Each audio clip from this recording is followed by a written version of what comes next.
మాజీ ప్రధాని మన్మోహన్ సింగ్ అంత్యక్రియలను మోదీ సర్కార్ సరిగా నిర్వహించలేదన్నారు ఎల్ఓపి రాహుల్ గాంధీ.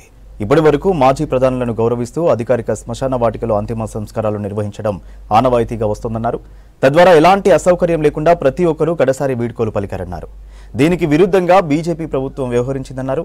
మన్మోహన్ సింగ్ అంత్యక్రియలను నిగంబోధ్ ఘాట్లో నిర్వహించి భారతమాత ముద్దుబిడ్డ సిక్కు కమ్యూనిటీ తొలి ప్రధానిని అవమానించారని ఆరోపించారు. ప్రధానిగా 10 ఏళ్ల పాలనలో భారత్ను ఆర్థికంగా సూపర్ పవర్గా మార్చారన్నారు. ఆయన తెచ్చిన సంస్కరణలు పేద వెనుకబడిన తరగతులకు మద్దతుగా నిలుస్తున్నాయన్నారు. అలాంటి నేతకు సరైన గౌరవం దక్కాల్సిందంటూ ట్వీట్ చేశారు రాహుల్.